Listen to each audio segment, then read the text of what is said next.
what inspired you to create this cocktail?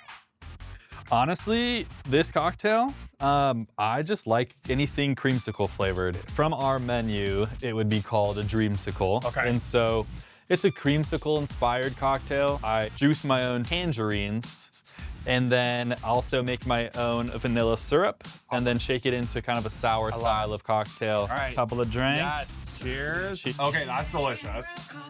Oh, welcome back to Slightly Unhinged with Justin Pavis.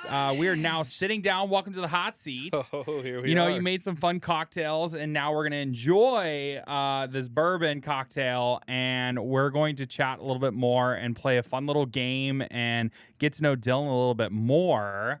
So you're running a bar. You're working in the finance world. How do these worlds collide? They don't. Right? They don't. It is two definitely completely separate jobs I am running at the moment. Right. But honestly, the bar side of things doesn't really feel like work. Yeah. And so it doesn't feel like I'm working two completely different Sure. careers. So No, totally. it's just like a hobby I'd be doing anyways. Yeah. I mean, so obviously I would say probably assuming that the bar world feels more real to you than the financial side of things on the finance world. Yeah, I guess. I mean, I spent a lot of time in the industry going through education and my master's and stuff, but I feel like I was always indoctrinated to be like the real world, quote unquote, is like what you do from 9 to 5. Yeah. But in my case, it's just what I personally enjoy Sure. is 5 to 11 p.m. or 2 a.m., whatever you feel like doing. You know, I think we all get groomed. I know I was groomed growing up that you have to have a 9 to 5. You got to have a career. You got to have, you know, all these things. And I've always been one that I am such an entrepreneur at heart. And I've always been one that I do not like working for someone. So when I had the opportunity to finally start my career, I mean, I was like, all right, here we go. I'm never going to work for someone again. I'm going to work for myself. I'm going to do it my way. And that's all there is to it. So I totally get that feeling. Has the corporate world, though, taught you that most bar owners don't know? Like, has it taught you anything that most bar owners don't know? Maybe starting out, Yeah. like I feel like what I do specifically is a lot of helping small business owners like get off their feet. Yeah. So like all of the shit that no one really enjoys doing, like the taxes, the insurance, like following state compliance stuff, like that's what I'm doing from 9 to 5. Yeah. So I did come into this with a little bit of an advantage on all the things that bar owners probably don't want to be thinking about and doing. Sure. I have a good foundation of like, let's just knock that out at the beginning and then we can focus on the fun stuff. And Totally. so I get that 100%. That element has been super nice. Yeah. And I think that's the same thing for my world too. You know, school, working, real world experience, all those things, which has kind of grew me to be able to start a company and be able to know what to do and not to do. And so when we started Blake and Alder, it was very similar. It was like I had been in the industry for almost 8 years, and then, you know, I had an opportunity to start Blake and Alder. And, you know, you just really take in the real life experiences and you're like, okay, we're not going to do that at Blake and Alder, or we're going to do that at Blake and Alder, you know, all of those things. So definitely being a small business owner, like I get it. I feel it. What has the bar taught you, though, that the corporate world really needs to learn, though?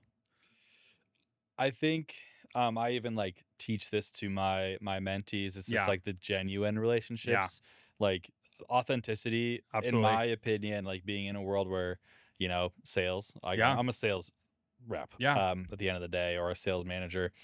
And authenticity is palpable. People can feel that. And so like that's a skill that you learn behind the bar because you get whoever. You don't know who's walking in that day. Yeah. And you just kind of have to meet everyone where they're at. Yeah. And so that's how I sit with every business. I mean, I'm talking about taxes and insurance, but it's a lot more of just like, where are you at now? Can I fit in that? If I can't, then that's completely fine with me. Like, I'm not one to like try to wiggle my way into fitting in someone's experience if that's not where I'm supposed to be. So honestly, the bar background is a huge advantage. in like a more corporate sales environment, because like you get a lot of fresh out of college sales robot type people that have never worked in a service industry where you have to meet people where they are. So Yeah. it's a lot of fun. No, I agree. And it's the same thing in my world, you know, and that was one of the biggest things when I created our brand was I wanted it to be a different experience than any other brand out there. And it really having that genuine relationship, but also having that sense of care, you know, and like actually being interested in what my clients are doing. And, you know, like anybody that comes into the Blake and Alder family, I want them to feel like family. Like I want my tenants to feel the same way. I want my clients to feel that same way. I want the move-in experience. I want everything to be like completely different than anybody else that has ever wherever you've ever rented before. You know, really what sets us apart from everyone else. And I think that just having that mentality, and I'm sure same in the bar scene, is you just, again, you got to meet people where they're at. And, you know, I'm always one for an opportunity for someone. I'm always one to help out and see what we can do, and, you know, and have a good time. Like I just want the process to not be such a stressful thing. And I want everyone to be able to just like have a safe space to live, and, you know, all that fun stuff. So I totally get it. Sunday. Yeah, and a text on Sunday, come fix my toilet, you know, all the things. But no, it's so true. You know, it's, you know, and then, but like working for a larger company prior to starting my company, you know, it's sometimes you lose a little bit of that authenticity because you just are such, you know, it becomes this bigger company, all these things. So, you know, corporate world. So I just never wanted that. I never wanted that with Blake and Alder. I wanted it to be such a fun environment. I want my staff to have fun. I want it all just to be a good time. So we met in a networking group. Yeah. Again, corporate structured world. Totally. Yeah. Same shit, different day. Same shit, different day. Yeah. So we met in a networking group. And you know, you're repping a payroll company. I obviously repping Blake and Alder. We then since then we have branched off from that networking group, and Christine Lamb and I started P&W Power Partners. Right. We took a vision, and we wanted to take the stigma and like the pressure out of those organized networking groups and do something more fun. So we brought you in, and you're sitting on the board, which has been so fun. What are you seeing that the big difference between, you know, you're repping EverBar and really pushing for, you know, for EverBar success and events and all that stuff. But what would you say some of the biggest differences between kind of the structured events that we were doing and now being part of P&W that you're seeing that's been successful for you? I would say I would genuinely dread every Wednesday or whatever that I would have to go, because in my industry, it's very specific. Like I can refer people that do insurance, like it's all business to business. Yeah. And so because of that, their structure was a little bit more on the direct to consumer. Yeah. I would feel guilty because like, I'm sorry, like I don't know someone that needs a plumber like at that time.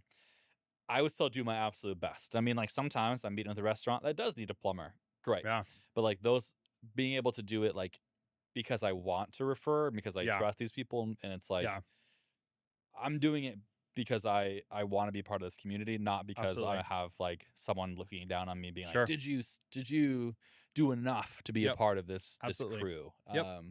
And so like again, like with the whole authenticity piece, like it's really important to me. Absolutely. And so the main difference is exactly that. It's like you're in a group of people who authentically enjoy each other and want to give each other opportunities. Right. Like, and that was the whole culture we created behind P&W Power Partners, was just really that we wanted a group. We want to be with our friends, but you also want to be with business owners that like get it and want to grind and want to grow, but also that I can trust that when I'm sending a referral, like they're going to get handled, they're going to get taken care of. And we're not just counting numbers. We're not counting attendance, you know, all these things. Like we're there to genuinely hang out, have a good time, and pass some great business.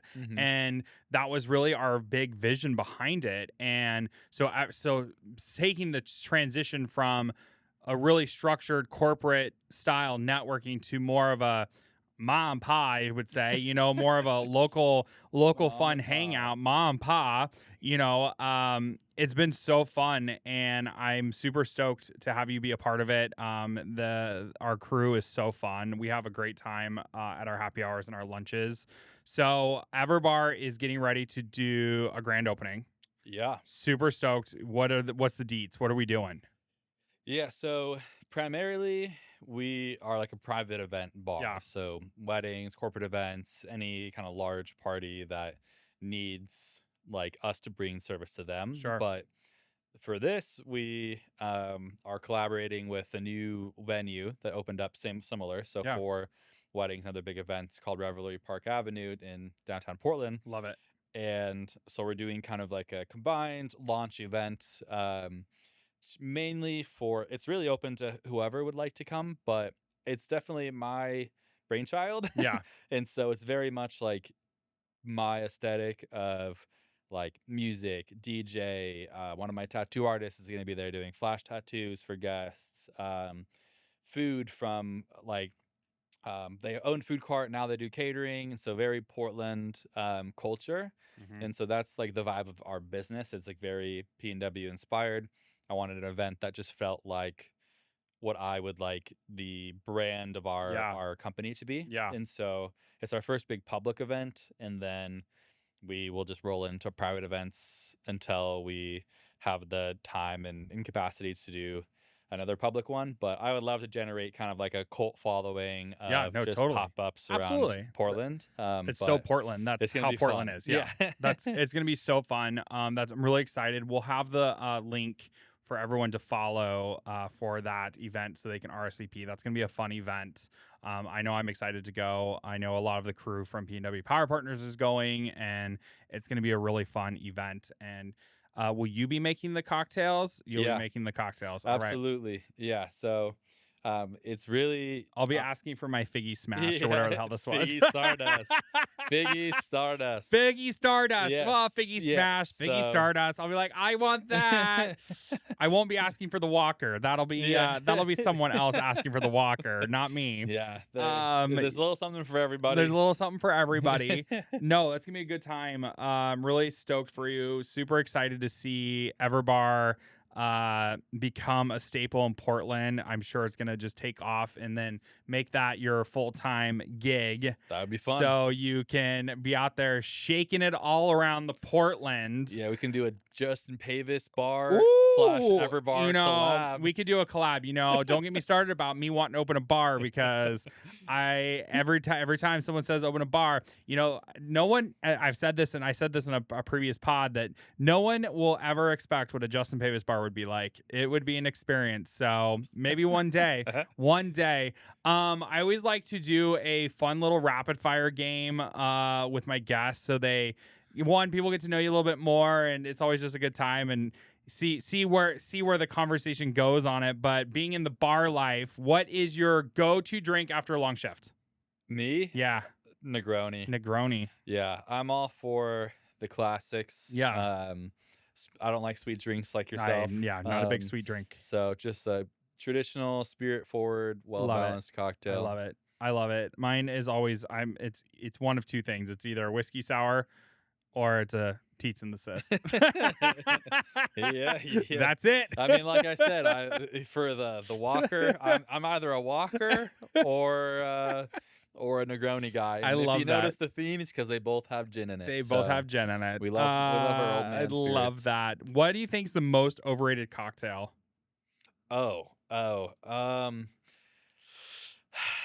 That's tough. I would say, honestly, hot take, most vodka cocktails. Yeah.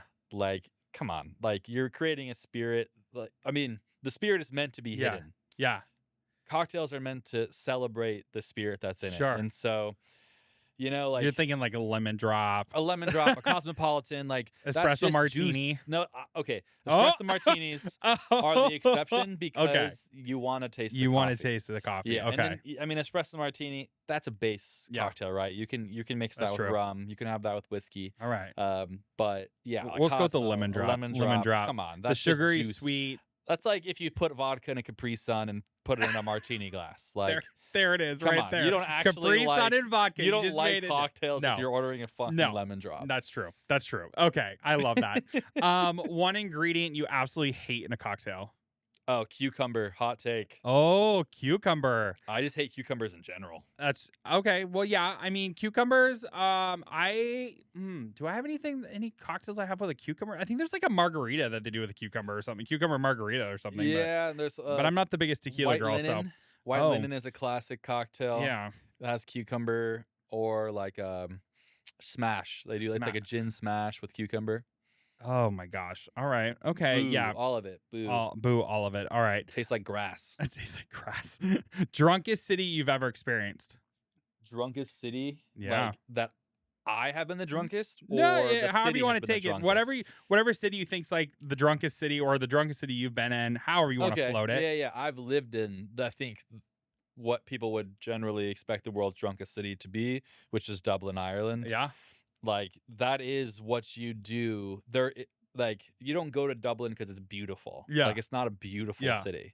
I mean, okay, that might be getting me in trouble. Sorry, Irish listeners, but we love Dublin. City. You go there because of the culture.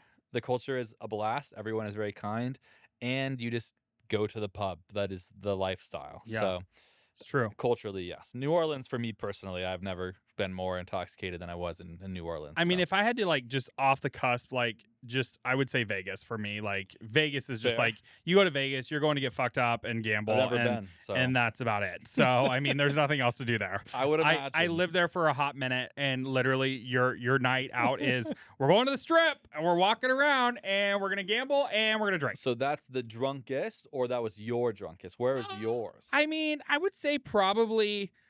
I would say one of the drunkest cities, probably, I would say Vegas for me. Where I've been probably the craziest would be in Puerto Vallarta. Like Mexico. Fair.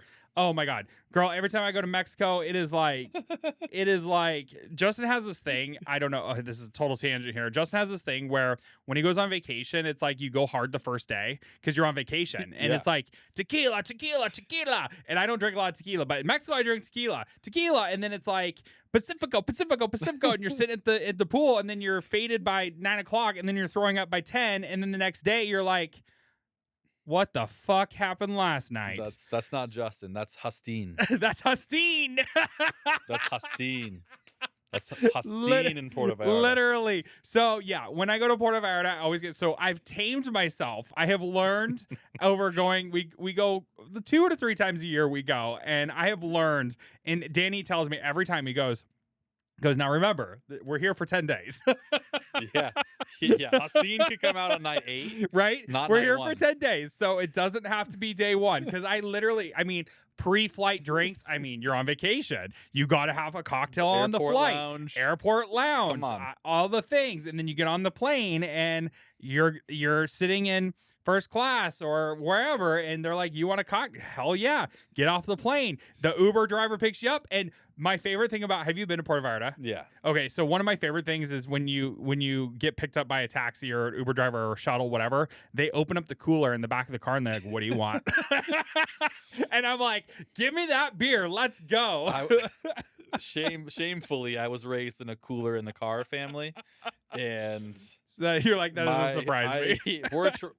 Half of my family is a trailer park family. Oh my God. Believe it or not. I know you look at me and you're like, that guy could never be a trailer park guy. Hey, it's all good. Like half trailer park, half domesticated. I love that. No, it's great. So yeah, I would say Puerto Vallarta for me would be probably where I've been the drunkest, because I get a little wild in Puerto Vallarta.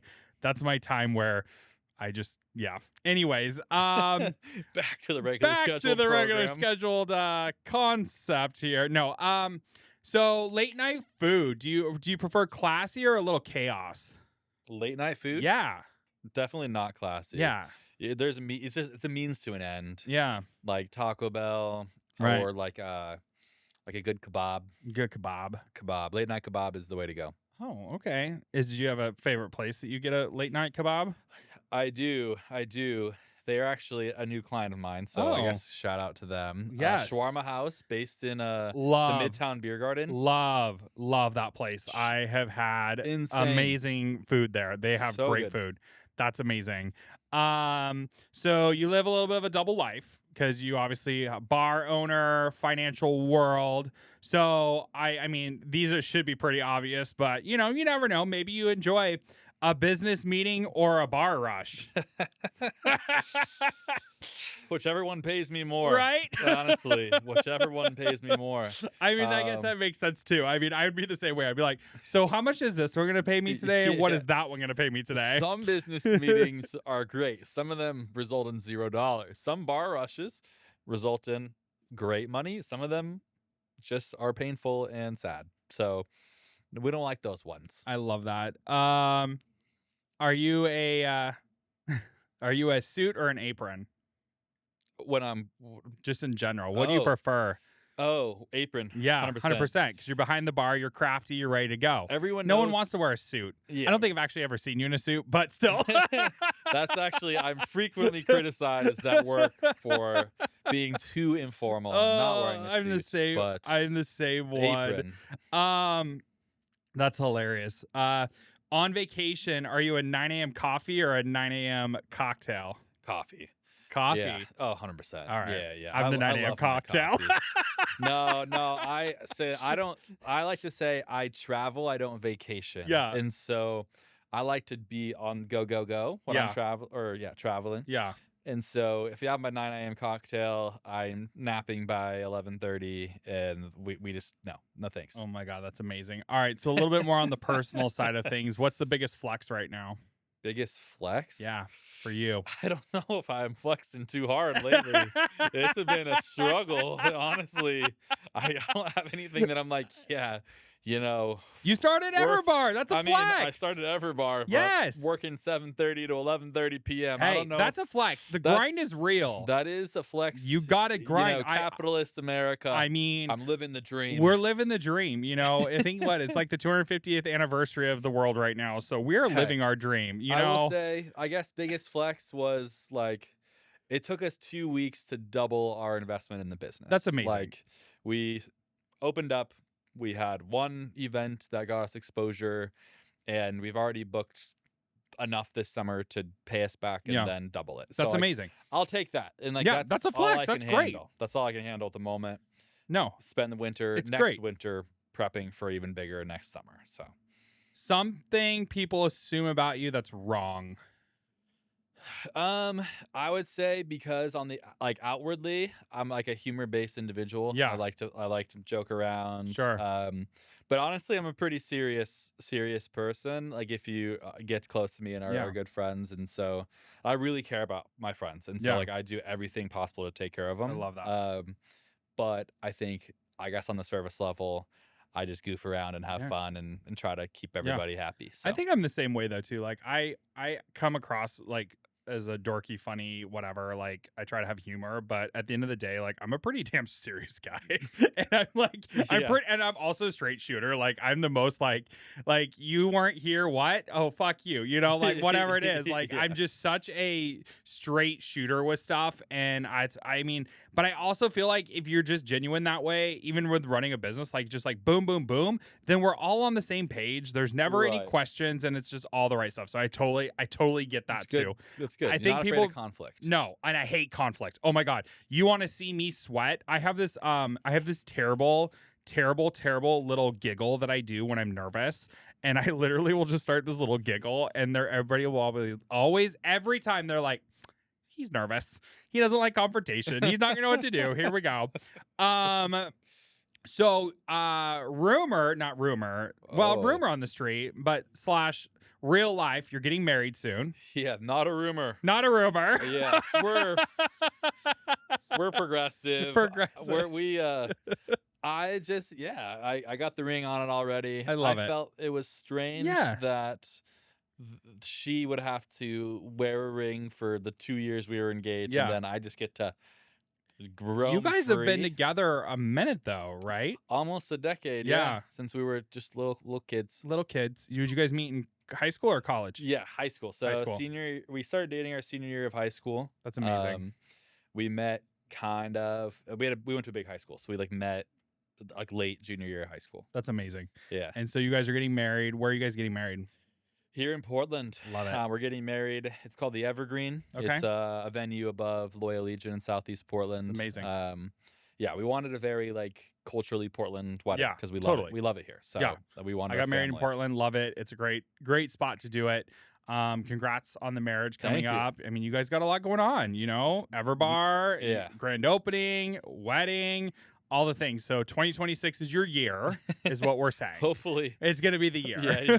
Hopefully, it's the year. We're putting that in the stone right now. Yeah, we love life changes. 2026 is the year of life changes. I love that. So I always like to ask my guests when we come to a wrap. You know, when was the last time you were slightly unhinged, or a story of a time that you've just been a little unhinged? Oh, it's hard to say. I feel like I live in a state of being slightly unhinged because I don't filter myself ever. And that's probably something I need to work on as an individual human being, is that maybe there's a good time to be filtered. But you stumped me with this one because it's one, you're talking to the man with the worst memory you've ever met. So like I actually, Whitney is my memory for personal events. She reminds me of things I did that I no longer have in my brain, and that I was there for, but do not recollect. Let's see. I would say anything like that has like costume related is funny. I like to go hard. So like we just had one where like went to a friend's event where we dressed up as a kid. You had a little photo of yourself as a kid and you dressed up in the little outfit. So fun. It was a fun. That's so fun. Really good fun prompt. And then so I was able to find this little duck costume that was exactly the same as this little duck costume that I wore when I was like 3 years old. And so just imagine in all its glory, grown-ass man, duck costume, slamming some brewskis with the friends, and there we are. There we go. I mean, everybody's got a little unhinged story. You know, little duck. It's always a little duck. Why not? I mean, he just wanted to be a little duck. Yeah. Big deal. You can't just have a regular little boy in like a polo. That's not like a good costume fit. No, you gotta be a little duck. Whitney was a little raccoon. We were just a little farm. Little farm, just a little duck. A little farm with the gang. Oh my God. Well, thank you for coming and shaking some cocktails with us, showing the world some great recipes, and I'm super stoked for EverBar's grand opening. Again, we'll have that in the show notes for everyone to RSVP. Definitely check them out. Hit up Dillon's socials. If you got an event coming up, reach out. They're doing all kinds of stuff around the Portland market. So appreciate you coming on, bringing the energy and hanging out, and of course, making me a delicious cocktail. Anytime. That was Slightly Unhinged. Again, Justin Pavis here. Thank you so much for being on here, and we'll see you on the next one. Turn it up, don't miss a thing. Welcome to the show. Slightly Unhinged.